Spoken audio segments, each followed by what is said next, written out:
Ndasya Yananjana-shalakaya Chakshuranmilitam yena tasmai Shri Guruve namaha. Shri Chaitanya Manobishtam Stapitam yena bhutale Swayam Rupa Kadamayam Dadati Swapadantikam Vandeham Shri Guru Shri Yuta Padakamalam Shri Gurum Vaishnavamsha Shri Rupam Sagrajatam Sahagana Raghunatham Vitam Tam Sajivam Sadvaitam Savadutam Parijana Sahitam Krishna Chaitanya Devam Shri Radha Krishna Padan Sahagana Lalita Shri Vishakam Vitamsha Nama Om Vishnu Padaya Krishna Preshtaya Bhutale Srimate Bhakti Vedanta Swaminiti Namine Namaste Saraswate Deve Gauravani Pracharine Nirvishesha Shunyavadi Paschatya Deshatarine He Krishna Karuna Sindhu Deenabandhu Jagatpate Gopesha Gopika Kanta Radha Kanta Namastute Tapta Kanchana Gaurangi Radhe Vrindavaneshwari Vrishabhanu Sute Devi Pranamami Hari Priye Vancha Kalpatarubhyasya Kripa Sindhubhya eva cha Patitanam Pavanebhyo Vaishnavebhyo Namo Namah.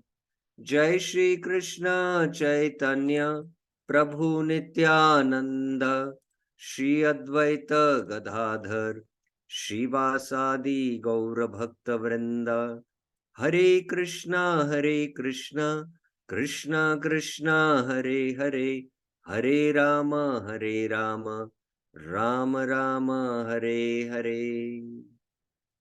Hare Krishna. So welcome to the Sri Harinam series on the glories of the holy name and how to avoid the 10 offenses so that we can chant Nam. And Nam refers to Shuddha Nam. So in stanza 8, which we took in the last two classes, Nama ki Padharth. What is the substance of the holy name? And Bhaktivinoda Thakur from the Padma Puran quoted Nam Chintamani Chaitanya Rasa Vigra Nitya Mukto Purna Shuddho Bhinnatvam Nama Namina. And then further, the Karika of Rupa Goswami Ata Shri Krishna Madi Na Bhavet Gram Indriya. So the Nama Tattva was discussed. And then yesterday we discussed in stanza 10 that because the Jiva commits offenses, that is why he is not able to take Nam.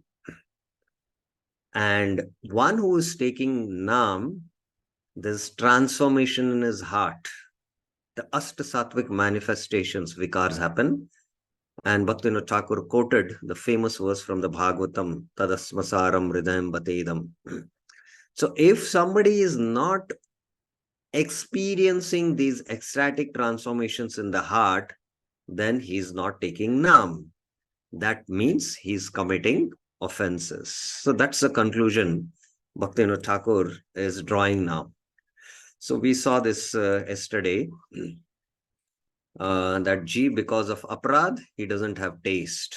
And what are those aprads Madhuri Kadamani discusses? Only when you are free from aprad and you take name, then rasa appears. And there are these ashtasattvic transformations. And we saw this reference. And in this context, we also saw that if you are taking the name and all these transformations don't manifest, then there is aprad prachur. So we did an exercise yesterday on meditation or the meaning of the mantra while chanting. This is again Sambandh Gyan exercise only. It's a very important tool for us so that we can chant attentively. And if you saw the translation, that even when with concentration of the mind, in spite of chanting, and he doesn't experience these transformations, that means it is because of offenses. So, what to speak if we are not putting our full attention and concentration in chanting? We are committing namaprad. So, we did this exercise yesterday, and I hope devotees were able to apply this technique in their chanting. I myself yesterday and today did it, and I could feel some difference. So now let us now go to the next stanza. Niraprade Harinama Grahan Kara Sadakera Nitanta Kartavya. It is absolute duty, Nitanta Kartavya of the spiritual practitioner, Sadakera, to utter the holy name of Hari without offenses. Niraprade Harinam Grahan. Okay, footnote. Hari Bhakti Vilas 11.525 quotes a statement from the Padma Puran thus. Jate nam aprade tu pramade kadachana sada sankirtayan nama tad eka sharano bhavet. If somehow by mistake an offense to the holy name has occurred, jate nam aprade tu pramade kadachan. Kadachan means it has happened because of madness, illusion. You have committed aparad by constantly engaging in nam kirtan. Sada sankirtayan nama. One should become exclusively surrendered to him. Tad eka sharano bhavet. Now surrender to Nam Prabhu, to holy name. Acharya Sanatan Goswami comments. Kadachana pramadena brahmena jate sati tad nameva ekam sharanam ashayo yasya tatha. Tatha bhuto bhavet sarvata nama paro bhavet itya artha. Somehow, if unknowingly by mistake an offense to the holy name occurs, then one must exclusively take shelter of the holy name. One must become absolutely focused on the holy name. So this is the only way we can, become free from namaprad. Now, please remember both these quotations and what Bhaktivinoda Thakur is saying. It is unknowingly if one has committed offense by mistake. And for that also, we should constantly chant the holy name, taking complete shelter of the holy name. This is the meaning. In Madhurya Kadamini, chapter 3, Vishwanath Chakra Thakur makes it very clear that one cannot overcome reactions to Namaprad committed knowingly simply by taking to ceaseless chanting of the holy names. So in the Madhurya Kadamini, Vishwanath Chakra Thakur goes into an in-depth analysis of the first offense. And there he mentions that one who has criticized or committed aparad by sadhu ninda, he has burnt that sadhu's heart by hurling strong words. It is hanti. Hanti means killing. Killing is also hurting the Vaishnava by, criticizing. So the first remedy, Vishwanath Chakra Thakur mentions there, is that one should burn in the fire of repentance himself, that how could I commit such an offense? Just like in Ayurveda principle, when there is a burn in your, you have burnt your finger or your hand in fire and there is a burn. So Ayurveda mentions an application which when you apply it will further burn. So that burn will take away the burn wound. So similarly, you need to burn or repent in the fire of repentance before you go and ask forgiveness. So first you have to burn in the fire of repentance and then approach that Vaishnava, ask forgiveness and serve that Vaishnava so that he is pleased. In spite of asking forgiveness and serving the Vaishnava in a favorable mood, according to his mood for a long time, that Vaishnava doesn't forgive because of the gravity of the offense, then one should not say what kind of a Vaishnava he is. He doesn't have good qualities, what Vaishnavas, are being glorified in the scriptures. Then we commit a severe more offense. So even if he doesn't forgive, then one should reflect that I'm such a sinful, that such a heavy offense I have committed, that this Vaishnava is still not pacified. At that time, he has no other recourse than to take constant chanting of the holy name. This is the fourth level he should apply this. The first level is repentance. Second is forgiveness, asking forgiveness, serving the Vaishnava so that he gets his mercy. And then, even if the Vaishnava is not pacified, then taking to the holy name chanting. So here, this unknowingly is mentioned. That time one should absolutely focus and take Sharan of the holy name. But knowingly, if you have committed, then you cannot take up to direct ceaselessly chanting of the holy names. It will not work. I hope this point is very clear. Rather, one should rectify himself using prescribed methods for each of the 10 offenses he has committed knowingly as prescribed in the scriptures. So I mentioned the rectification process, what Vishwanath Chakra Thakur narrates. And this is the same also Bhaktivinoda Thakur narrates in his Sri Harinam Chintamani. In the Sri Harinam Chintamani, Bhaktivinoda Thakur devotes one chapter each for each of the offenses. And then the remedies. So there also he gives the same remedy. Vishwanath Chakra Thakur goes into a little more detail. That's what I can say. So as prescribed in the scriptures, knowingly if he has committed offense, he has to rectify by that prescribed method. Athaeva aparad varjan karite gele aparad kata prakar taha jana avashak.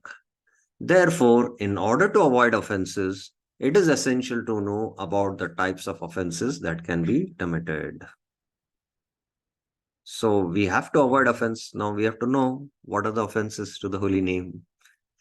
So that's the point he brings to. I hope this part of the discussion is clear. Anyone has any questions regarding this before we proceed further?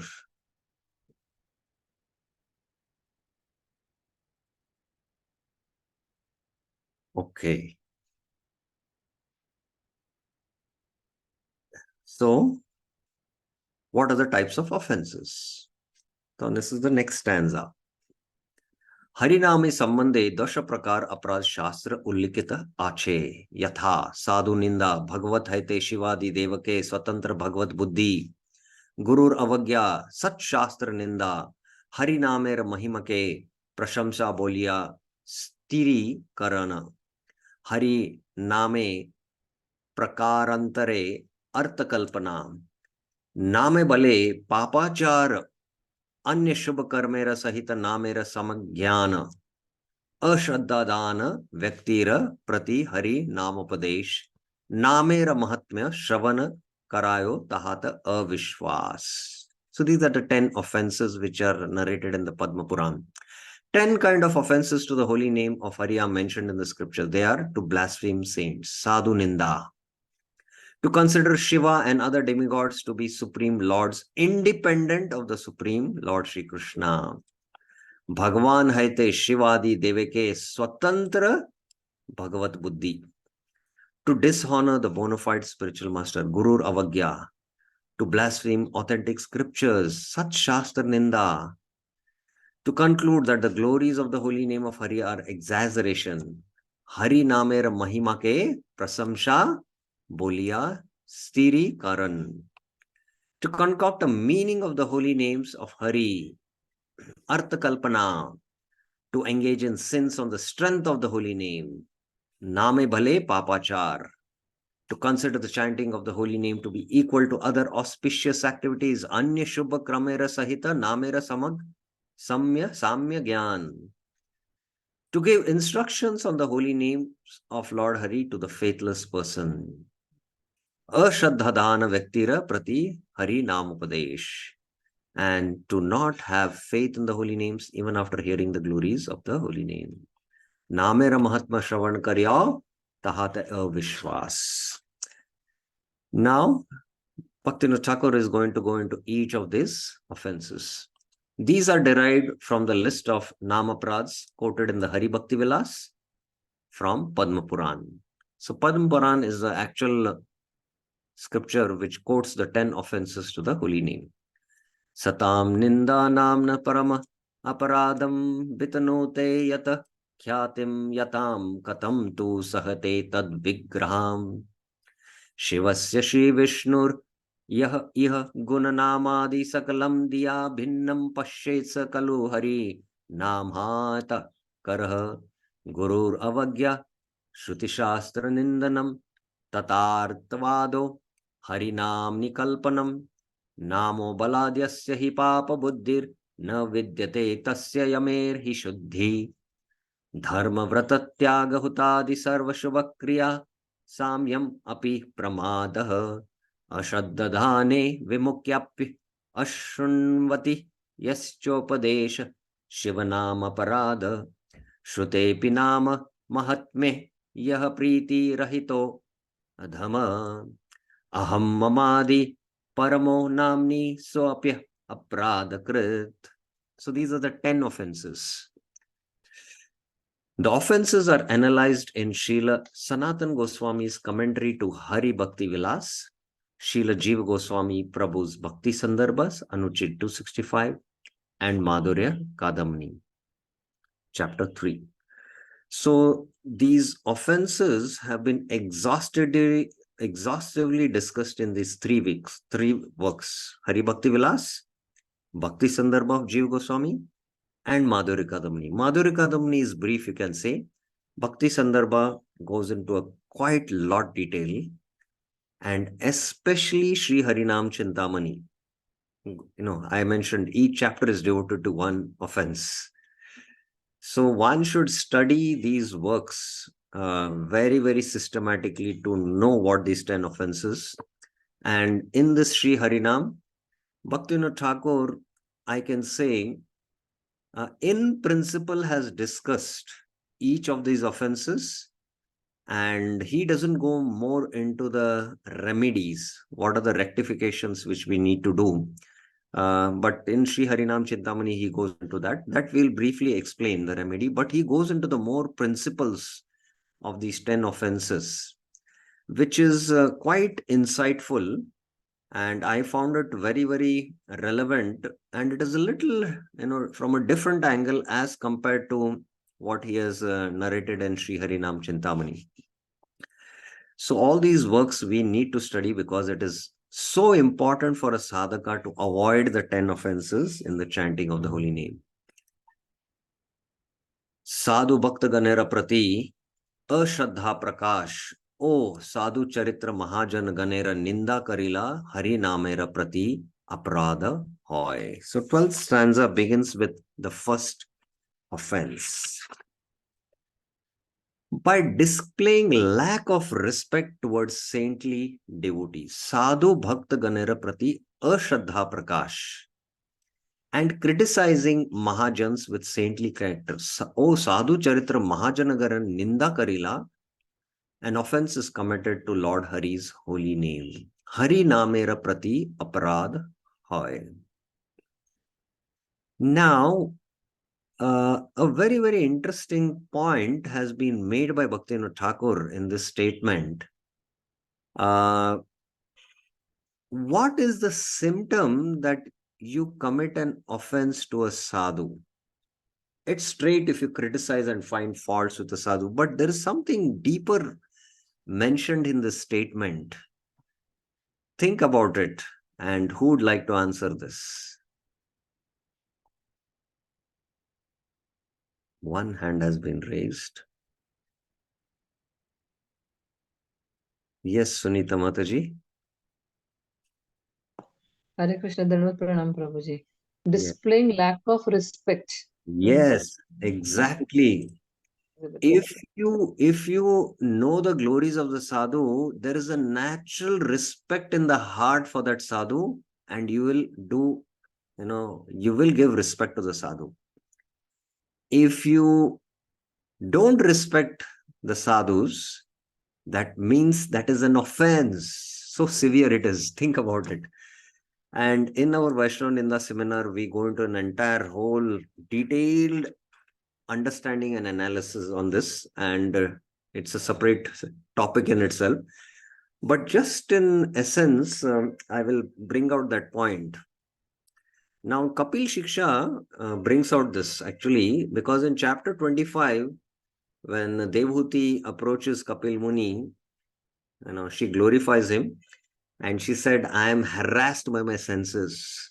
I am tormented by my senses. What is the means, by which I can, attain perfection in life?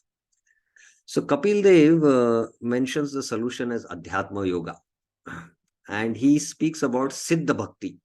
That means Bhakti where one has attained perfection.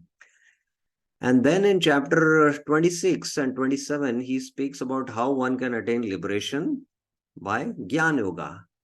Chapter 28, he speaks about how one can attain liberation by Ashtanga Yoga. So he's spoken about Bhakti Yoga, Gyan Yoga, Ashtanga Yoga.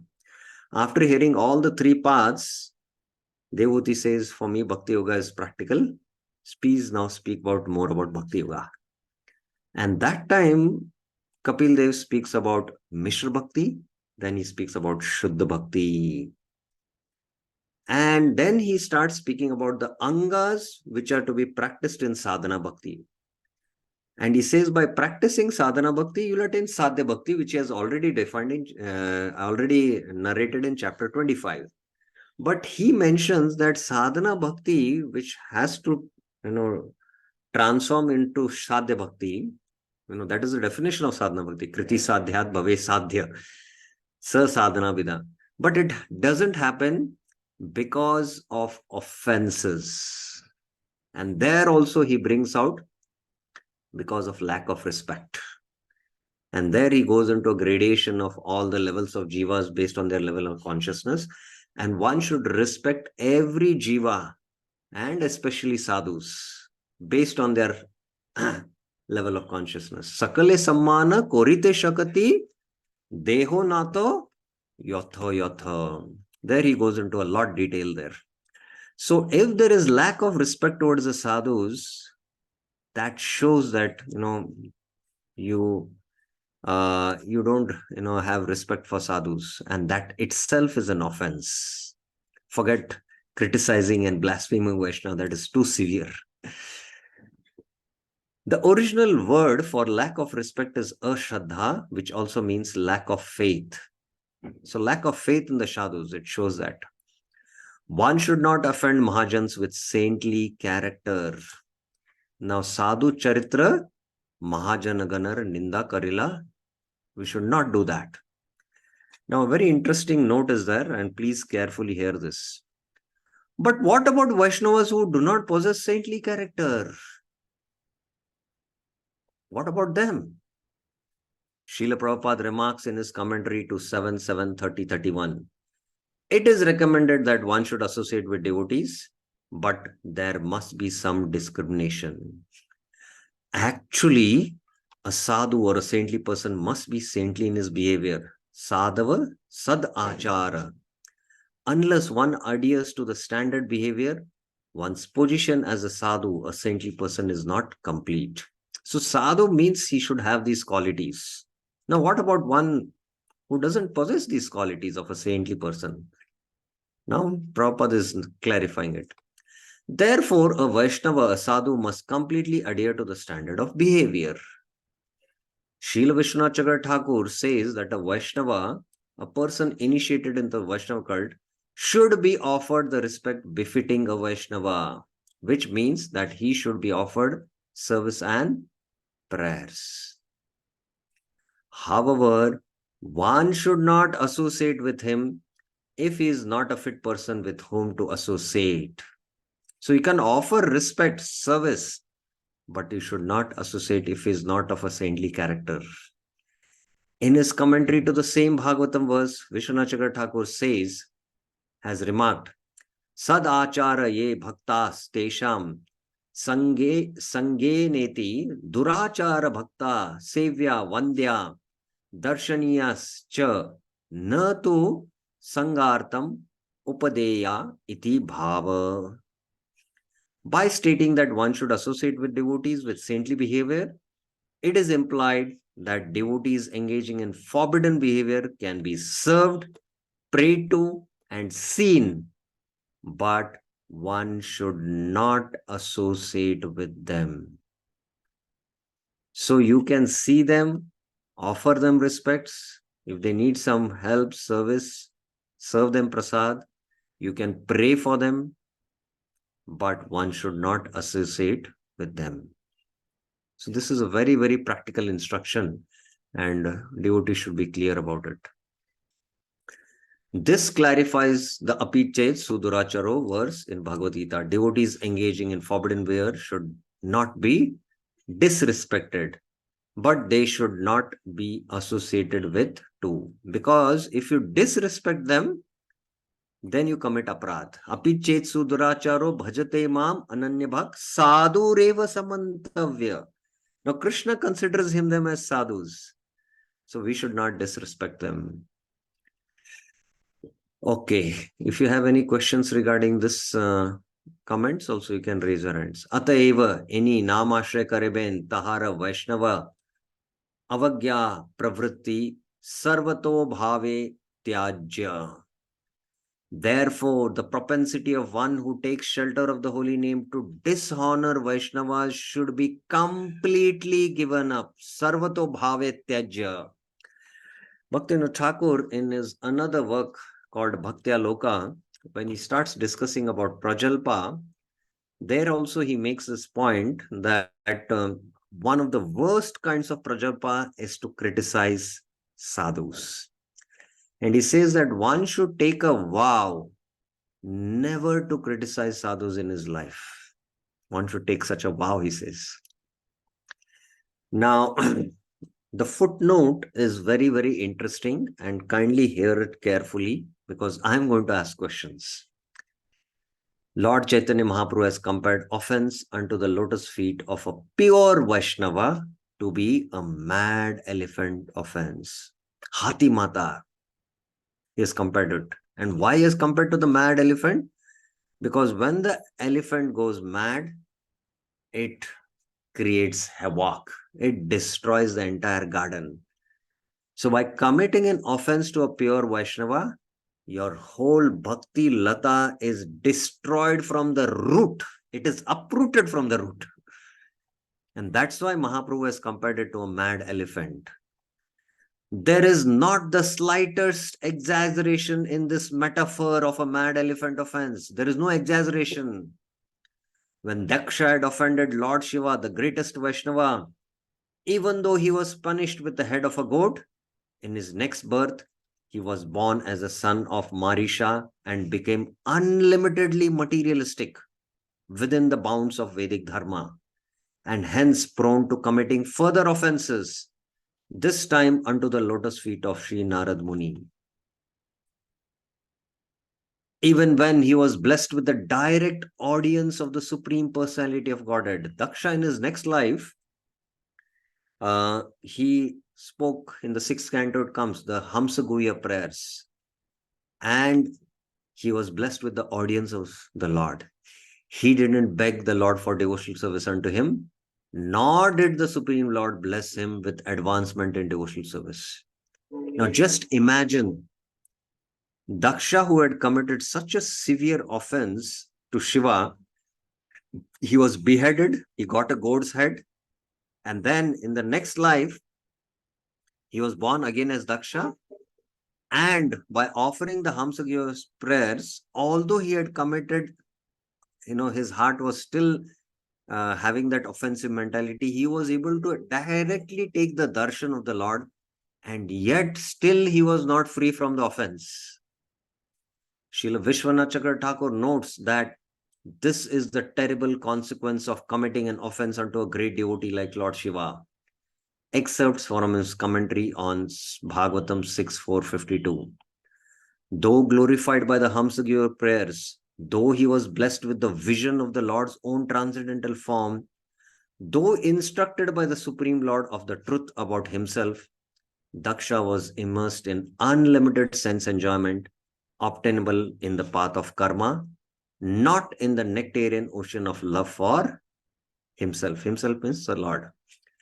It is inferred that the invariable reason for this was the continuance of his remaining offenses to the Lord's own great devotee, Sri Rudra.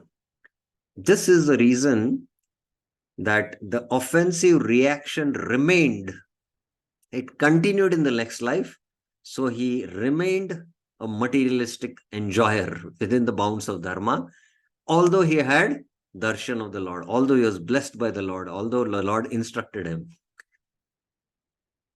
Therefore, in the next chapter, Daksha will be described by Sukadev, the king of the sages, as impelled by the illusionary energy of Lord Vishnu, will criticize Narada also, and his offense to a great soul will fructify thus.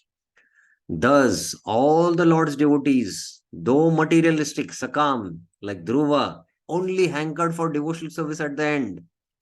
But Daksha did not hanker for devotional service from the unborn Supreme Lord at any time, and the Supreme Lord of Personality of Godhead also did not grant him devotional service.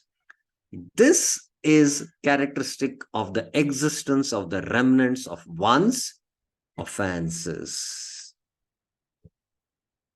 Now, that's why we should not take it easy. Bhagavatam gives extreme examples to drive the point home. Now, I would like to add some additional points and then ask you questions. When Daksha committed that offense unto Shiva, Shiva just left that place, and his offenses gave him reactions. And you know, the whole Daksha Yajna was completely destroyed. There was offense and counter offense, and the whole Yajnasthali was destroyed by the followers of Shiva. And ultimately, Sati, when she went to her home for that function, Daksha insulted her, and Sati gave up her body. And that time Shiva was very angry, and he sent a demon. I don't know his name, Virupaksha, I think it is. And then Daksha was beheaded. Now, after he was beheaded, and then Brahma requested Shiva, then he was restored with a goat's head. He was restored with the goat's head. Now, Daksha, when he regained his consciousness, he realized his offense, and he begged forgiveness from Lord Shiva. And Shiva, it was Veerabhadra. Okay. Shiva forgave him, and Shiva had never taken it as an offense because being a great Mahabhagavat. Now, although Daksha asked forgiveness, in the next birth, before he was born as a Brahmana, but in the next birth, he got a Kshatriya birth, a lower birth. And he continued to commit offense to Narad Muni. Because why he committed offense to Narad Muni? The reason is because his reaction for the offense committed to Shiva was not completely nullified. Although he asked forgiveness from Lord Shiva. Now, my question to the audience is, why it is so that although Daksha asked forgiveness from Shiva, why did he still not become free from his sinful reactions? No, offensive reactions. He did not become free from his offensive reactions. What is the reason? Anyone would like to share their thoughts? I know this is a difficult question, but still devotees should try. Yes, Sunita Mataji. Hare Krishna Prabhuji, I'll just try. It's just a guess. That even though Lord Shiva Lord Shiva forgave him, Daksha, still he had committed an aparad at the lotus feet of the Lord's devotee. The Lord doesn't forgive such an offender.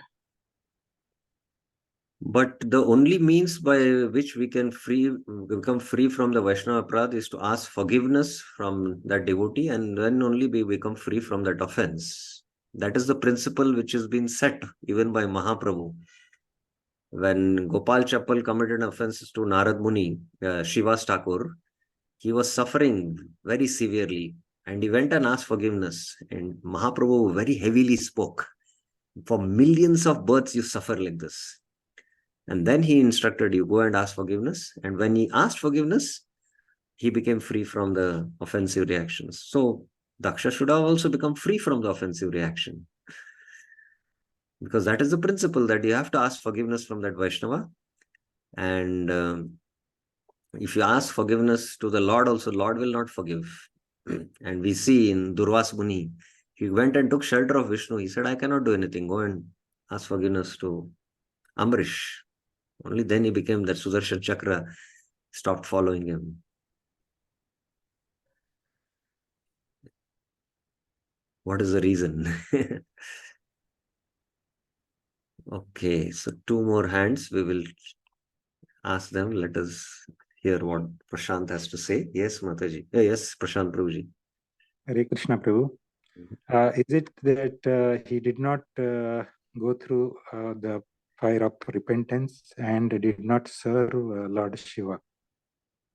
Okay, that's a good understanding. Yes. Reena Mataji, you have something to share more? Yes, Hare Krishna and from Pranam Prabhuji. Yes, I'm saying same that you should also serve the Vaishnava. If your मतलब जब अपराध बहुत बड़ा होता है तो also you मतलब you have to also serve that Vaishnava. Then after that you will get the this. Yes. So there are two things which we need to understand now. First is Shama, and the second is Anugraha. Now, Daksha asked forgiveness from Shiva. That is what is called as Shama. But Daksha did not get the Anugraha of Shiva. Anugraha means mercy. So, especially by serving that Vaishnava, when you get that mercy, Anugraha, it is only then you become free from the offensive reaction.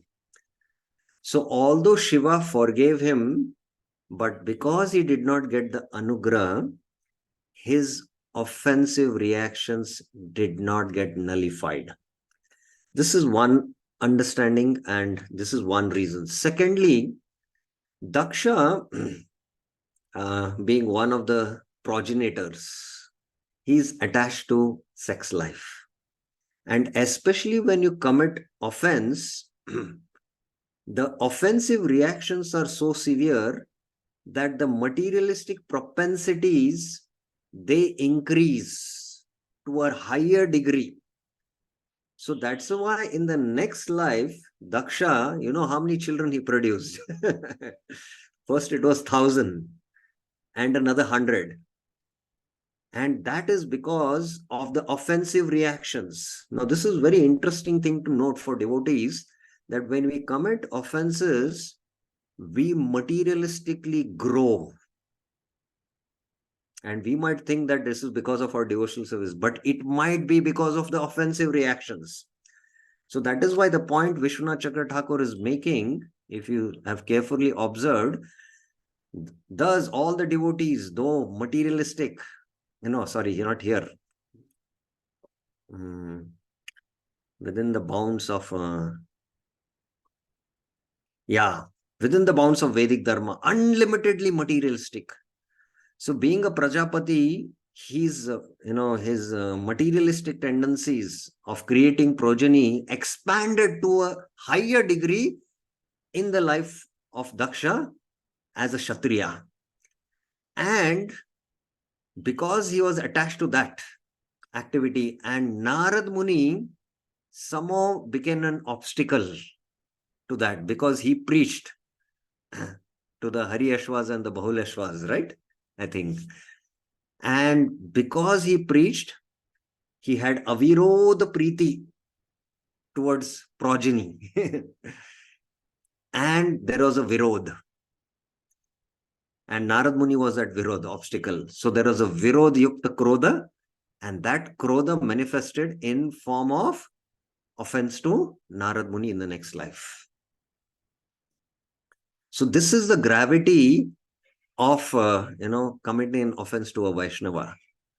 That even if you ask forgiveness, but you don't get the anugraha of that Vaishnava, you don't serve that Vaishnava in such a way that ultimately you don't get the anugraha of that Vaishnava, the offensive reactions are not nullified.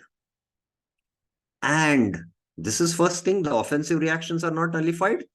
Secondly, the materialistic tendency to commit material activities expands to very, very high degree. And thereby, when there is obstruction, then that offensive reaction, which is not nullified, will turn into more offenses, committing more offenses. And that's why he committed more offense to Lord Narad Muni. I hope this point is very, very clear. Any questions regarding this now? Up till here, we have discussed.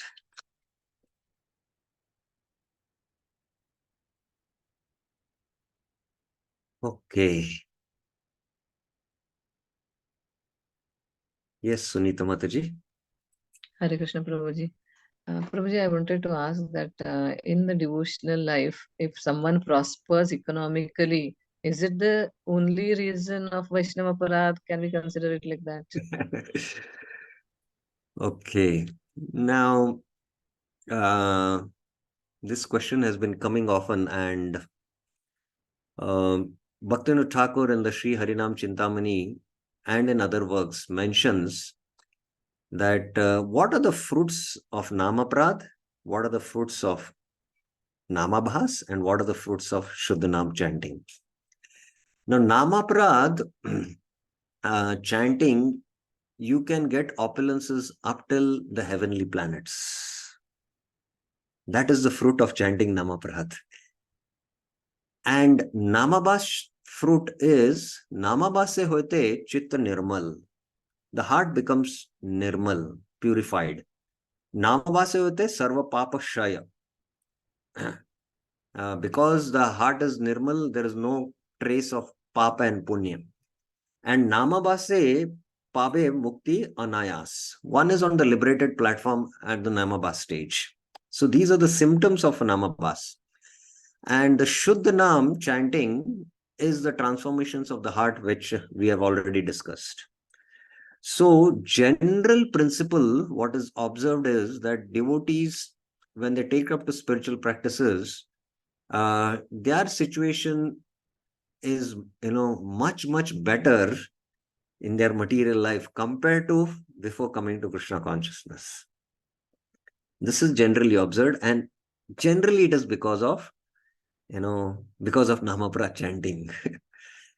Now, now there is a discrimination you need to do, and it is a finer discrimination that especially when you commit offenses to a Vaishnava, then even whatever stage you're practicing your spiritual life, you see that there are, you're not able to do those regular practices what you're doing, even if you're doing Namaprad chanting, because Namaprad stage of chanting is a very long phase in our life, many years.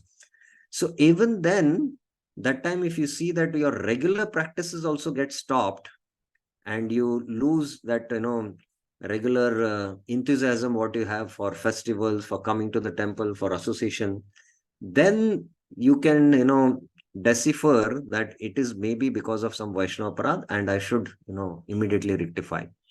So that's the way you need to understand and distinguish between the two. I hope it is clear, Mataji. Yes, Prabhuji. Yes, okay. Prashant Shanbat Prabhuji, yes. Hare Krishna Prabhu.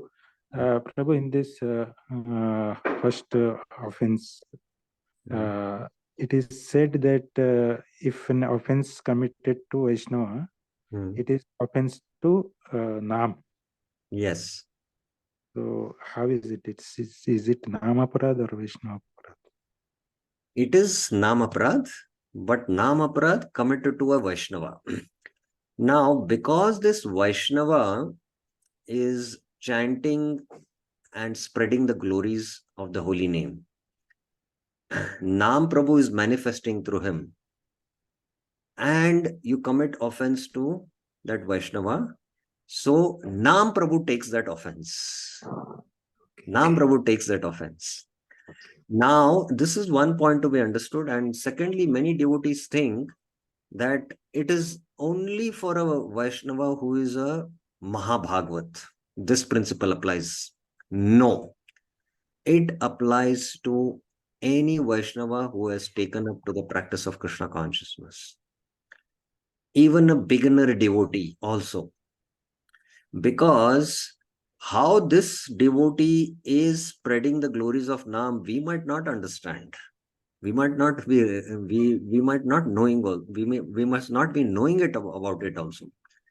So I remember there is one devotee who was before coming to Krishna consciousness, he was like a powerful personality, well known for all his nefarious activities, you can say. And he was in a line of business where he was known to people of that similar line. And when he took up to Krishna consciousness, many people were surprised. This person has taken up to Krishna consciousness. And I happened to meet those people, and they were glorifying him. That, our person who is in our same line of business, now he is your Hare Krishna man. So actually, he was not directly preaching to them, but the holy names, glories are so powerful that they were taking Hare Krishna, the name of, the Lord, because of his transformation of becoming a devotee. So the glories are being spread, and we should not only consider those who are preachers or those who are Mahabhagavats, this applies. No, even for a simple devotee who has taken up to the practice of Krishna consciousness, this applies. I hope it is more clear now, right? Yes, Prabhu. Thank you, Prabhu. Hare Krishna. Yes, yes. Any other questions regarding, regarding this important principle about why the sinful reactions of Daksha were not nullified, even though he had asked forgiveness from Shiva? Okay, so now we'll go to the next one. Vaishnava dikere karyara prati sandeh hoila sahas tahadera ninda na kariya tahar tatparya anusadana karibena.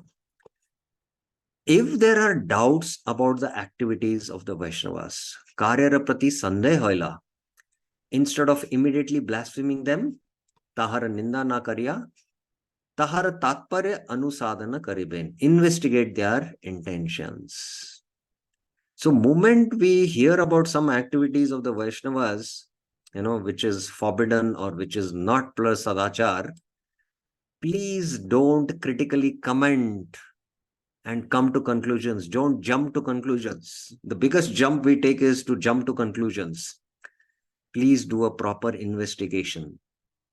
And all that is, discussed in especially the topic of Vaishnava Ninda, which we cannot go. अतएव साधु दिकेर प्रति श्रद्धा कराय नितांत आवश्यक. Therefore, it is absolutely essential to be respectful towards saintly devotees. Now, this is a footnote. In Vaishnava Ninda, an article published in 3 issues of his Sajjana Toshani, volume 5, Srila Bhaktivinoda Thakur analyzes what Vaishnava Prad is and isn't on the basis of Chaitanya Charitamrita. So, of course, this Vaishnava Prad is a very elaborate topic. And we have done this series of seminar and almost 12 sessions. Bhaktivinoda Thakur in this work, he just on 2 points, he explains everything. Who is a Vaishnava what constitutes Vaishnava Aparadh and what doesn't constitute Vaishnava Aparadh. So if we understand these two things, who is a Vaishnava and what constitutes Aparadh and what doesn't constitute Aparadh. So there he clarifies everything. But here the point is that one should be absolutely respectful towards saintly devotees, even if they are offensive or even if they have committed the gravest of the gravest sins. But still we should be respectful, because that is the instruction of Krishna in the Bhagavad Gita. Api chet sudaracharo bhajate mamananyamak sadhureva samantavya. And the extreme example in the Bhagavatam of someone who was very respectful, although that personality had committed a very grievous sin. You can say aparadha also, but sin it was. Who knows about it? Where is this narration mentioned in the Bhagavatam? Anyone else? Yes, Sunita Mataji. Hare Krishna. Sorry, Prabhuji. Actually, when you just said the question, I didn't hear about Bhagavatam. I thought you were asking about Chaitanya Charitamrita. Okay, you can So read the from the Chaitanya answer Charitamrita. Mata did an aparadha at the lotus feet of Advaita Acharya, that I remember. No. My question is that one of the characters in the Bhagavatam committed a grievous sin, but still not a Vaishnava, that Vaishnavi, although he had done such a severe act, still she was respectful. Who is that Vaishnavi? Now I've given a lot of hint. Anyone else would like to try? Yes, Shwet Gopi Mataji.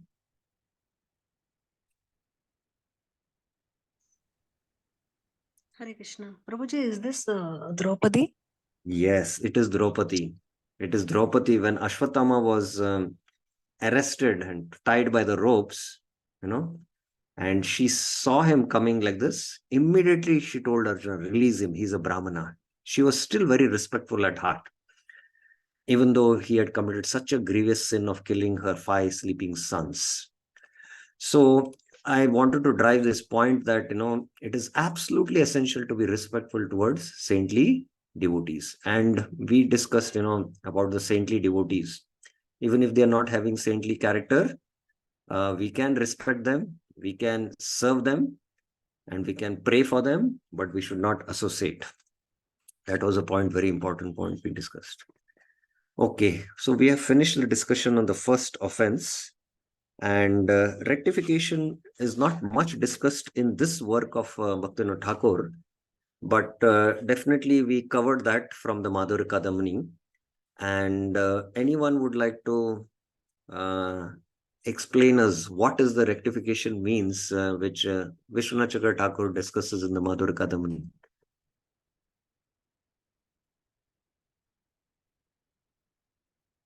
What is the rectification he has mentioned? What are the prescribed procedure? There are 4 steps which we discussed. Anyone would like to again paraphrase it? Yes, Prashant Shanbhag Prabhuji. Hare Krishna Prabhu. First, going through in the fire of repentance. Yes. And asking for forgiveness. Mm. And then third, serving that Vaishnava to please him, get mercy of him. And even then, if he doesn't, forgive, then take the shelter of holy name. Yeah. Then in a repentant heart, take the complete shelter of the holy name continuously. So this is the remedial procedure which we need to follow. Okay, so now regarding this, I think the remedy also is being discussed. So any questions you have regarding now the first offense which we discussed? Yes, Sunita Mataji. Hare Krishna. Hare Krishna, Prabhuji. Yes. Prabhuji, I am a little confused about this blaspheming. I can understand that blaspheming is an aparad. But if we are working together and you have some issues, like we can say that understanding issues or managing issues, in that case, if we have to talk about the issues with our seniors, in that case, is that an aparad? Yes, That something is going wrong? this question comes up many times because we don't understand what exactly constitutes Vaishnav Aparadh. Now, Bhaktivinoda Thakur in his Vaishnav Ninda article goes into a very deep understanding of what exactly constitutes Vaishnav Aparadh. Now, he mentions that there are three kinds of faults which we can see in a Vaishnava. First is that we speak about the faults of his prior to taking up to devotional service. But there the point is made of pure devotional service. But let us take only devotional service. We speak about his previous habits before he took up to Krishna consciousness. That means he was a drunkard, he was addicted to bad habits. So we speak about the faults of his previous to taking to Krishna consciousness. We find faults in that Vaishnava. Secondly, now since he has taken to devotional service, now those tendencies, he has given up those bad habits, but they remain. Those, the tendencies remain in a subtle form in his nature. So finding faults in his nature about these habits. This is the second fault we find in the nature of that Vaishnava. Now, the third thing is, which is, a very deep subject. He says that even when great souls can commit sometimes something wrong because it is Daivutpanna, and not understanding that it is Daivutpanna, we find fault with these great souls. And based on these three kinds of faults, we falsely accuse that Vaishnava. We falsely accuse that Vaishnava. So these are the only three things, and falsely accusing that Vaishnava, that we commit what is called as Vaishnav Aparadh. Now, apart from this, none others are considered as Vaishnav Aparadh. If you have an issue with, the way, this activity for Krishna has to be done, this service has to be done, there is difference of opinion. That is with respect to an issue. It is not to do with the faults of the Vaishnava, either from his previous life or the traces which remain, or because of Daivutvanna. So only these three is what constitutes Vaishnava Aparadh. So this we should be very clear. But in general, what we have seen is that maturity is a very rare commodity within the community of devotees. When there is a difference in issue with respect to any decision in the management or with respect to any service, that difference in issue brings in difference between two Vaishnavas, and two Vaishnavas cannot, gel with each other. That's because of lack of maturity, but that has nothing to do with Vaishnava Aparadh. Only when we find faults because of these three doshas and we criticize that Vaishnava based on that, then it constitutes Vaishnava Aparadh. I hope it is clear.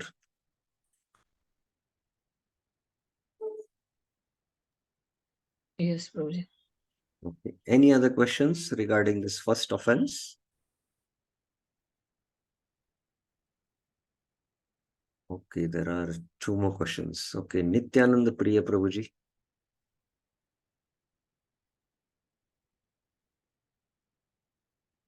Yes, Nityananda Priya Prabhuji. Prabhuji, you mentioned that we need to have a respectful attitude towards devotees, but Yeah. sometimes we are so familiar, so close with devotees that even though we are not intentionally, like, we are too casual with them. Yes. So does it come in being disrespectful to them? Like we being casually, we just joke with them or do some other, like not prajalpa actually, but some other non-devotional activity. So does it come in being disrespectful?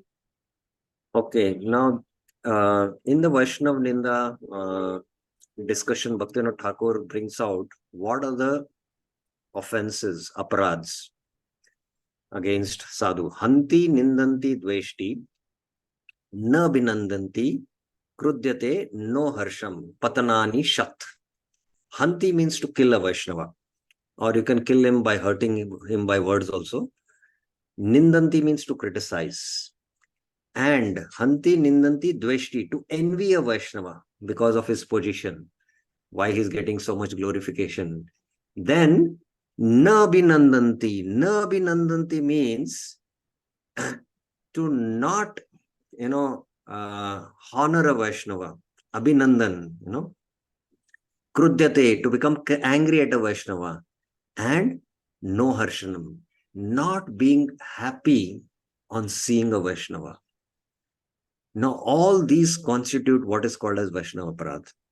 And you are speaking among, that devotees, when we are, familiar with each other at that time, we might, in our casual dealings, there is a saying that usually, if you're casual, then it can cause to casualty. There's a casualty ward in the hospitals, So, always when we are dealing with Vaishnavas, we should know the glory of their association, and we should not become so familiar that familiarity breeds contempt. And this is what happened. Na Abhinandanti happened with Indra, because when Indra was there in his sabha enjoying the wonderful dance of the Apsaras, his spiritual master Brahaspati came. And he's been seeing every day Brahaspati. And he's his guru, but he should respect him. Abhinandanti, he should welcome him. Like a great personality comes to your office, you just get up and go and shake your hands. And in a Vaishnava culture, when a Vaishnava comes, we should bow our head down and offer respects and welcome the Vaishnava, by embracing him or by touching him or by speaking some words. So Na Abhinandanti happened there, and immediately Brahaspati could understand the attitude of Indra, because Indra was also intoxicated with the Apsara dance going on there with his opulence, and he left the place. And moment he left the place, Indra understood that I have committed an offense, and they lost their Acharya Guru. And then they got Vishwarupa to do the yagyas. And Vishwarupa, being very equal to the Brahmanas and his Daitas, he was offering Ahuti to both. And then Indra killed Vishwarupa. He committed a grievous offense of Hanti. And later on, Indra committed still a grievous offense of killing a pure devotee like Vritrasura. So you can see that how these all are connected. Kruddate, no Harsham. What to speak of, I spoke about Abhinandanti, but Harsham also. Not being pleased by seeing a Vaishnava. Even that has a subtle effect in the consciousness, and that can really, that can show, that all manifest in our attitude.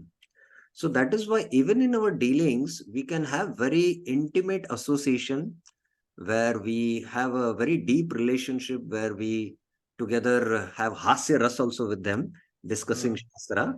But that respectful attitude and knowing the glorious position of those Vaishnavas, that should always be in the background. It should be maintained. And sometimes suddenly, because of not being respectful, if we deal with them casually, there is chance that there can be casualty. Is it clear? Yes. Yes, there was one more question. Somebody else. One more question. Yes, Mataji. And this especially we should be very careful in our dealings with our own family members, because that's a very deep challenge. especially in the Grahastha ashram, for the Prabhus, for their wives for their husbands and everyone. It's a great challenge to maintain that. Yes, Mataji. Hare Krishna. Prabhuji, can you please re-explain the Daiva part? Oh, that's that what we discussed in Vaishnav Ninda seminar. And the first is what I mentioned was that because of sinful habits previous to taking up to Krishna consciousness, first. Second is those tendencies still remain, because until Anarth Nivritti and at least he comes till Asakti, the propensity is still there, but he's getting purified and you find dosha. That is very severe. And the third was Daivutpanna. Now, this is a very, very difficult subject to understand. And especially devotees become bewildered when such incidents happen. And because they lack the understanding of Shastra, they lack the understanding of the plan of Krishna and the intricacies involved in it, this can lead to a lot of offense and counter offense happening among the neophytes, especially when it is a Daivutpanna. So in summary, what I would like to mention here is, I give the classic example of Parikshit Maharaj. Parikshit Maharaj was a pure devotee who was participating in Krishna Leela. He was the grandson of the Pandavas. A great exalted soul, Mahabhagavati was. And such is his glorious quality that, he in his womb had the darshan of Krishna. And he was always investigating and searching for that personality whom he had darshan in his womb. And that's why his name was Parikshit. And he was such a great personality that he was able to challenge Kali and subdue Kali, the personality. So that was his character. That was his saintly character. But yet, he committed an offense to Shamik Rishi. That he, because he was not welcomed, in the ashram, he took it as an offense. And then he just put a rope, a snake, a dead snake as a garland. And then he went back. Now, this is something what is Daivutpanna. So sometimes even great souls can, commit something what from an ordinary sense might look, even in the devotee circle, to look like something very grievous act. But in the case of Parikshit Maharaj, we know that it was orchestrated by the Lord and he became more purified by it. And because of this action, because of this event, the whole Srimad Bhagavatam manifested for the entire Kali Yuga and all of us in the conditioned souls. So similarly, very exalted devotees also might commit something wrong, and we don't know why this has happened, and we don't know what is internally really going on. So it is better we never speak about it, and especially what Bhaktivinoda Thakur says, without investigating, we should not criticize. You will have to approach some exalted personalities to get clarification and understand, and that is why Daivutpan is a little difficult aspect. But we have many Shastric understandings and even contemporary understandings, which we discuss in our Vaishnav Ninda seminar. But I give you one example, which I hope is clear. Is it clear to you, Mataji, about this? Yes, Prabhuji. Thank you. Yes. Okay. So we will stop here because it's time up. And now the subject is quite simple. Bhaktivinoda Thakur is going to take up each of the offenses and explain the importance of why we should not commit this offense. So we will require another few classes now to finish this discussion. And then the end conclusion is very, very interesting. Okay, so we'll stop here. Shri Harinam ki jai, Srila Prabhupada ki jai, Srila Bhaktivinoda Thakur ki jai. Hare Krishna.